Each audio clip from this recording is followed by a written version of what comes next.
So hey everyone, welcome back to camera info once again. आज हम लोग बात करने वाले हैं बैंक ऑफ बड़ौदा के अप्रेंटिसशिप के बारे में। ठीक, तो जिन लोगों ने भी अपना पेपर दिया था 21 जून को था आई थिंक, राइट? तो उनका रिजल्ट तो आउट हो चुका है।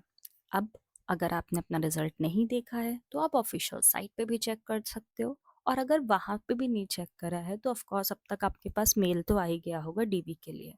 ठीक है, और जिनके पास नहीं आया है उनके लिए भी मैं ये कहूँगी, डोंट पैनिक। अलग अलग रीजन पे अलग अलग टाइम पे मेल्स आते हैं, कोई ज़रूरी नहीं है कि सबको एक साथ मेल आए, क्योंकि अलग अलग डेट पे भी शेड्यूल होता है। ठीक है, तो अब आप जब जाओगे नोटिफिकेशन सबसे पहले देख लेते हैं। ठीक है, तो जब आप ऑफिशियल साइट पे जाओगे तो वहाँ आपको मिल जाएगा रिजल्ट रिलीज का क्या कहते हैं, पॉपअप। ओके, तो उस पर आप जाओगे तो आपको यहाँ पे ऐसा एक पेज खुलेगा। अगर आपको अपना रोल नंबर क्लियर नहीं है तो सबसे पहले आप यहाँ पे क्लियरली देख सकते हो, उन्होंने लिंक दिया है बीप आईडी का, बीप पोर्टल का। तो आप उस पोर्टल पे मतलब लॉग इन करो। ठीक है, और अपना एप्लीकेशन फॉर्म को डाउनलोड कर लेना। उस एप्लीकेशन फॉर्म को डाउनलोड करने में आपको वहाँ पे रोल नंबर डायरेक्टली दिख जाएगा। ठीक है, तो आप वहाँ से फिर पीडीएफ डाउनलोड करके, ये इस तरह का जो पीडीएफ है, इसमें चेकआउट कर सकते हो कि आपका सिलेक्शन हुआ है कि नहीं हुआ है। ठीक, ये तो बात हो गई अपना updated roll number find out करने की, जो कि यहाँ पे इन्होंने मेंशन भी क्लियरली कर रखा है। इसके अलावा क्या करना, जब ये एप्लीकेशन फॉर्म डाउनलोड करोगे तो इसको सेव रखना है, क्योंकि इसका प्रिंटेड कॉपी भी मांगा जाता है। तो अगर वो निकल रहा है तो उसको सेव करके रख लेना। ठीक, अब बात कर लेते हैं, आपने रिजल्ट तो अपना देख लिया। अब आखिर डॉक्यूमेंट वेरिफिकेशन है तो उसमें क्या क्या करना है और कौन कौन एलिजिबल है, क्या क्या डॉक्यूमेंट्स प्रिपेयर करने हैं, इसे डिटेल में समझ लेते हैं। ठीक है, तो ये रहा आपका ऑफिशियल साइट। हम लोग पहले ऑफिशियल साइट पे चलते हैं, और फिर यहाँ पे ये देखो लिंक दिख रहा है ना, directly declaration of final result. यहाँ से आप इसको कर सकते हो download. Let me do it. ये रहा। ठीक, अब इसमें जो आपको नोटिफिकेशन मतलब जो बेसिकली डॉक्यूमेंट्स करने हैं प्रिपेयर, वो मैं बता देती हूँ। ठीक है, डॉक्यूमेंट वेरिफिकेशन के साथ ही आपका एक एलपीटी भी होगा, क्योंकि पहले ही मेंशन था हर स्टेट का लोकल लैंग्वेज आपको बोलना और पढ़ना आता है कि नहीं, लिखना आता है कि नहीं। वो एक बेसिक सा होता है, उसमें इतना पैनिक करने की ज़रूरत नहीं है। इट्स नॉट समथिंग ऐसा कुछ भी नहीं है, इट्स ईजी। तो वो सिंपल सा होगा, वो कराना पड़ेगा आपको। मेडिकल एग्जामिनेशन जो होता है वो भी बैंक ऑफ बड़ौदा में, मतलब वो लोग खुद ही कंडक्ट कराते हैं। वही आपको बताएंगे, जो भी आपका रिस्पेक्टेड जो भी मतलब होगा उनके हॉस्पिटल या फिर क्लिनिक जो भी होगा, वो आपको वो सब कुछ डिटेल वो लोग देंगे। हाँ, लेकिन इसमें एक लूप होता है कि अभी तक तो लास्ट ईयर तक भी यही हुआ है कि जो भी क्या कहते हैं मेडिकल होता है एग्जामिनेशन, उसका फीस आपको बेयर करना होता है, मतलब पेमेंट आप करते हो। ठीक है, फिर मेडिकल होता है, फिर उसके बाद आपको वो मेडिकल लेके सबमिट करना होता है वही रिस्पेक्टिव रीजन पे जहाँ पे भी आपका डीवी कंडक्ट होने वाला है। वो सारा प्रोसीजर का टेंशन नहीं लेने का, वो पूरा डिटेलिंग वो आपको देंगे कि कब तक करना है, क्या नहीं। तो मेन आते हैं डॉक्यूमेंट वेरिफिकेशन पे। ठीक, तो सबसे पहले जो आपके पास होना चाहिए वो आपका होना चाहिए है प्रूफ ऑफ बर्थ, यानी कि आपका वही 10th का मार्कशीट लग जाएगा आसानी से यहाँ पे। ठीक, अब 10th के मार्कशीट के साथ उसकी डिग्रीज होती हैं, वो सब आपको लगानी है। 10th 12th और ग्रेजुएशन अगर आपने किया, और अगर आपने पोस्ट ग्रेजुएशन भी कर रखी है और वो भी मेंशन किया हो तो वो सब भी, सबके पूरे प्रॉपर सर्टिफिकेशन होने चाहिए।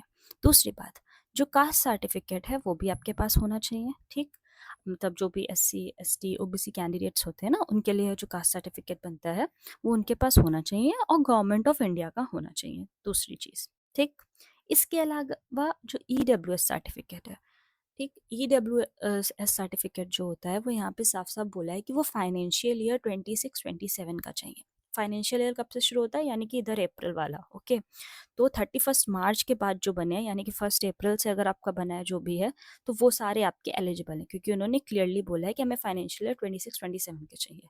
पुराने मत लेके जाना कि 2 साल पुराना रखा था, 3 साल पुराना रखा था, वो ले गए। No, don't take that one. उन्हें इसी करंट ईयर का चाहिए। अगर करंट ईयर का आपके पास है तो सो फार वेरी गुड, आप उसे ले जा सकते हो।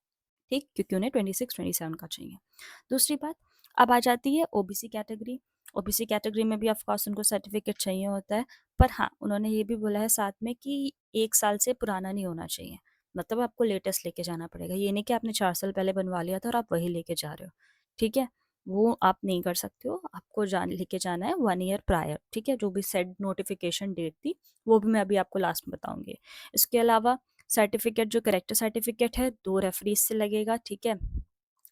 अब ये कहाँ से लाओगे? तो कोई भी गेस्टेड ऑफिसर्स का लग जाता है आपके जो वहाँ पे बेसिकली अगर आपका कॉलेज वाला है तो सबसे बढ़िया है, ठीक है। स्कूल वाला भी चल जाता है, कॉलेज स्कूल वाला एक ले लो, ठीक है। और दूसरा अगर नहीं है तो किसी से बनवा लो, जो भी आपके नियरेस्ट अथॉरिटीज़ अवेलेबल हो, ठीक है। जनरली क्या होता है आपका वो पार्षद्स एंड ऑल, तो इससे करके गेस्टेड ऑफिसर या फिर और कोई भी हो आपके रेफरेंस में तो आप उससे बनवा सकते हो। तो बेसिकली आपको 2 सर्टिफिकेट लेके जाना है, करेक्टर वाला, ओके। एंड इसको मतलब नहीं इतना ज़्यादा इशू नहीं होता है, बट हाँ प्रिपेयर कर लो, 2 मैंडेटरी तो नहीं है, बट हाँ लेके तो जाना ही है, लिखा है तो ऑफ कोर्स होना चाहिए available. Passport size photo of course 4 लिखी है, 5 भी ले लो यार। एड्रेस प्रूफ पता ही है सबको, एड्रेस प्रूफ में क्या ले जाना है, पैन ले जाना है, आधार ले जाना है। इसके अलावा जो आपने नैप्स या नैट्स जिससे भी अप्लाई किया था, ठीक है ना, उसका प्रिंट आउट लेके जाना है। उसको बेसिकली आप लॉगिन करोगे, डैशबोर्ड वाला पोर्शन भी प्रिंट आउट कर लेना, और एप्लीकेशन मैनेजमेंट में जाके अगर एप्लीकेशन फॉर्म डाउनलोड हो पा रहा है तो उसका भी प्रिंट आउट ले लेना, ठीक। अब ये क्या है, bank of Baroda application print out, इसको भी आपको लेके जाने का है, पर मतलब जैसे जो नेट्स आईडी पे लॉगिन करोगे तो उसका तो प्रिंट ले लिया ना, वो वाला ही रहेगा। और बाकी अभी बाद में आपसे एक मेल पे फॉर्म वॉर्म भी मतलब करवाए जाएंगे, फिलअप कराए जाएंगे, तो वो भी आएगा, तो उसको भी प्रिंट आउट करके लेके जाने का है, ठीक है।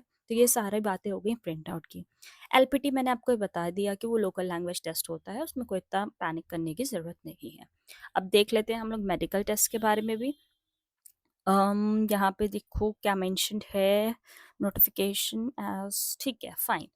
मेडिकल टेस्ट के बारे में इसमें ज़्यादा कुछ खास नहीं मेंशन्ड है, वो लोग बताएंगे डिटेल, आपको मेल भी आता रहेगा। मेन पॉइंट ये है कि आपको अपना मेल चेकआउट करते रहना है, मेल को ये नहीं इग्नोर मत करना, बहुत से अपडेट्स आते हैं बैंक ऑफ बड़ौदा में, तो लिटरली अप्रेंटिस में बहुत सारे अपडेट्स आते हैं, ये मेल उस मेल को इस डेट से पहले भेजना है, ये भेजना है, वो भेजना है, टू मच, ठीक है।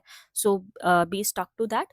अब दूसरा एक इम्पॉर्टेंट डाउट वो ये कि आप लोग एलिजिबिलिटी वाला, ठीक है, लेट मी शो यू कि अब जैसे यहाँ पे ये था, ठीक है, सारा एलिजिबिलिटी हो गया। अगर आपने पेपर क्वालिफाई भी कर लिया तो भी मैं बता रही हूँ, आप सिलेक्टेड हो कि नहीं वो क्लियर रखो, ठीक है।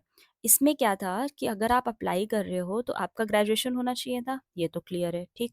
इसके बाद यहाँ पे बोला था इन्होंने 34 ईयर्स, ठीक है, मैक्सिमम एज जो बोली गई थी वो इतनी, इससे मतलब कम होनी चाहिए, ठीक है, मैक्सिमम 34 है, उससे कम एज थी तो आप एलिजिबल थे। लेकिन जो इसमें दूसरा लूप था वो ये वाला था कि अगर मतलब नैट्स के अकॉर्डिंग अगर आपका जो ग्रेजुएशन है वो 4 साल से मतलब ज़्यादा पुराना नहीं होना चाहिए। और कौन सी डेट से, डेट यहाँ पे रखी गई है 1/5/26, यानी कि 1 मई 2026 जब ये नोटिफिकेशन आया था उससे पहले के 4 साल, ठीक। उसके अंदर अगर ग्रेजुएशन हुआ है तो एलिजिबल हो, वरना नहीं। और ग्रेजुएशन की date, let me be very clear, जो आपकी डिग्री या मार्कशीट पे मेंशन्ड होती है वो कंसीडर की जाती है। इस बात से कोई फर्क नहीं पड़ता कि आपका रिजल्ट कब आया था कब नहीं आया था, ऑनलाइन वाला कब डिक्लेयर हुआ था, जो उस डिग्री में प्रिंटेड मार्क्स डेट है, ठीक है, वही एलिजिबल है।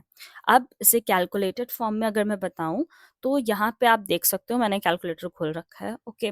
तो 1 मई 26 आपकी डेडलाइन डेट है, तो अगर आपका ग्रेजुएशन डेट जो उसमें मेंशन्ड है, ठीक है, वो 1 मई 2022 या उसके बाद की है तो आप एलिजिबल हो। इससे पहले की अगर कोई भी डेट है, आई एम सेइंग कोई भी डेट, वो डेज की भी होगी अगर कि 2 दिन 4 दिन 5 दिन 10 दिन, वो रिजेक्ट कर देते हैं। डीवी के बाद आपको रिजेक्शन डेफिनेटली मिलता है। अभी तक जितनी बार भी नोटिफिकेशन आया है यही हुआ है। बहुत से कैंडिडेट्स थे उनका डीवी सक्सेसफुली हो गया, मेडिकल सक्सेसफुली हो गया, एंड ऑफ कोर्स रिटर्न तो निकाला था तभी ये सब हुआ है। उसके बाद फिर उन्हें फाइनल स्टेज में उन्हें रिक्रूटमेंट नहीं मिला। क्यों? क्योंकि ये एलिजिबिलिटी क्राइटेरिया उन्होंने पहले ही मेंशन कर रखा है। अगर इससे पहले का है तो यू आर नॉट एलिजिबल। आपने पेपर निकाल लिया, बहुत अच्छी बात है, आप जाना चाहते हो आप डीवी में भी जा सकते हो, नो डाउट, लेकिन वो रिजेक्ट कर देते हैं। अभी तक तो यही हुआ है। अब अगर कोई स्पेशल कुछ हो जाए that's a different story, but generally यही होता है, यू आर नॉट एलिजिबल, क्योंकि नोटिफिकेशन में इसीलिए वो लोग डेट पहले ही मेंशन कर देते हैं कि ये डेट है, इसके अकॉर्डिंग आप अपने आप को चेक कर सकते हो, ठीक। अब इसके अलावा अगर कोई डाउट आ रहा हो किसी को, so you guys can ask me in the comment section. Thanks for watching, bye bye, and yeah don't forget to subscribe.